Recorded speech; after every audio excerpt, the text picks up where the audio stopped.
I mean, where are we at with China? Okay, because the whole China situation is really getting nutty. Okay, first they're banning mining, and then they're kicking miners out, and then they're not necessarily, and maybe they are, and maybe it's according to their master plan, and it hurts Bitcoin, and then it doesn't hurt Bitcoin, and then it's good for Bitcoin, and then and it's like, where are we at with China and Bitcoin and cryptos, as far as your knowledge and the news that you've been reading and your insights? I would love to hear what you think about it currently right now.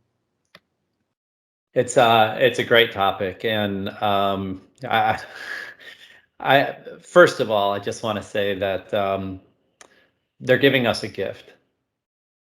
We're seeing mining being shut down in China, but for the rest of the world, we're seeing mining operations increasing, right? And even more investment in the US than ever before. We only used to represent like 7% globally of all the crypto mining, whereas China represents almost 2/3 of the global crypto mining. So you're seeing that they're handing us a gift. I'm not exactly sure why China's doing this. I mean, they're cracking down on it. Are they doing it because they're worried about pollution and they're worried about energy?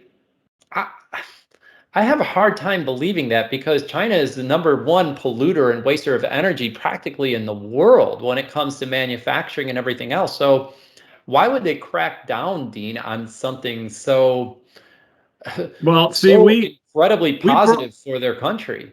yeah, we brought that up. We brought up that inconsistency in a video a few weeks ago, and it didn't make sense to us then. And I heard a theory recently that kind of makes sense along those lines, and that's why I wanted to bring this up. That's why I'm saying that the picture with China is so bizarre. And this might not be true. This comes from a crypto YouTuber named Chico Crypto. I want to give him a shout out for this theory, and maybe he's right, maybe he's wrong. Okay, but it does make sense, which is that, okay, so China doesn't want the drain on their energy system and the pollution from crypto mining, so they kicked all the miners out. But we know that the CCP, the Chinese Communist Party, owns a percentage of basically every business that there is in the country. Absolutely. So the theory that he came up with is it's all part of this plot to just redistribute the energy drain and the pollution to other countries. Meanwhile, the Bitcoin that those Chinese companies mine while they're there still benefit and support China. What do you think of that? Wow. Well, kudos. That's a really great theory. And yes, they have, how many Bitcoin do they own? They own a majority of the population of Bitcoin. So if they haven't been off selling it and they've actually been hodling it, then as the price continues to go up, they'll continue to benefit. As long as they don't sell out of everything, right? I mean, the one thing that I don't know if I agree with, or actually, this may actually add to that plausibility of that idea. They're banning transactions in China using Bitcoin. They're banning it all. So by banning the transactions of Bitcoin in China, are they indeed forcing their people that own them to hodl them, thus enriching the country? Wow. Interesting. See, this is what I'm saying. The picture with China, and not just think about that, but there's this narrative, and China is good at controlling the narrative. And almost a lot of Chinese people sort of think, I've heard this, they think whatever the narrative is, they have to question themselves if the opposite is actually true. So the narrative is that China is banning crypto, against crypto, and all this stuff, when in fact the opposite might actually be true. They might be cornering the market in Bitcoin.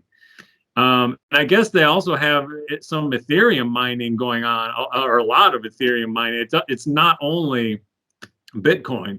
And see this, when we made that last video, I said it doesn't make any sense. Why? Nobody understood this. Why would China give up control of Bitcoin? And we came up with the idea of maybe it's because they want their central bank digital currency to take over, but it still wouldn't make sense for them. They would want to own and control all of the sides, right? Right. Man, I think that it's makes optics. a lot of sense. Is it optics?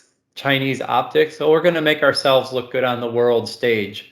We're going to be less pollutant. We're going to be more energy efficient. All these things.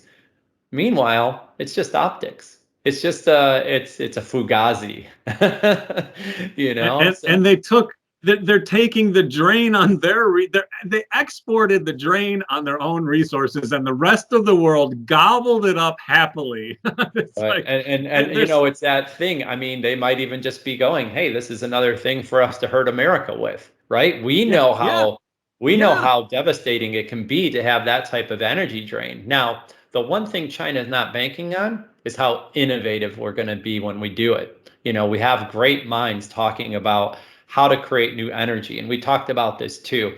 I personally have a problem with creating new energy just to create Bitcoin. I'd rather create energy to create other things in the world, right? Or just not use that energy at all. I mean, one of the problems we have as a human race is waste. We have waste everywhere, and we create waste constantly for the sake of creating waste. But the reality is that I think this guy is onto something. I think we took his theory a little bit further today. What is China up to? If I had to put a title around our conversation, that's exactly what I would put to it, is what is China up to? And we never know. You know, it's propaganda. It's them manipulating, right? We talked about manipulation in one of our prior videos. They're the manipulation, and just imagine the unbelievable mastermind, like evil mastermind ability of them to benefit off of getting the Bitcoin, but having it drain some other country's resources. It's unbelievable. Like, that makes so much sense. Well, but anyway, if you look at it, I mean, I just probably bring up this historical example of the space race. You know, some people say that the reason we did that was to drain Russia of its financial assets. Yeah. And it worked. It actually worked. Yeah. So if history is repeating itself. Yeah, we bankrupted, basically broke the Soviet Union by bankrupting them on the technology front for them to try to keep up with us, and maybe China's using the same strategy. Well, I tell you what, obviously super interesting stuff going on in this space. We're going to keep our eye on it. We're going to bring our viewers more news when more along these lines pops up. So I just want to thank the viewers for joining us today. And if you found this information useful, please give us a thumbs up. It really helps the channel, and we're a new channel. We've only been around a few weeks, but we're really making some great headway and growing our community. And we'd love for you to join us along the way. And a great way to be notified of future videos is if you subscribe to this channel. Yeah, and I would definitely add just one more piece to that, Dean. The comments below are incredible. When you guys get involved, it inspires us to get involved. We don't use bots. We actually are real humans responding and interacting with you guys below. So if you have questions, hit us with your questions. If you have comments, if you think we could hit another topic, let us know. We'd love to hear from you. So comment, like, subscribe, do all those things, and it helps the YouTube algorithm. It helps us reach more, and it helps inspire us to make more content just like this. Have a great day.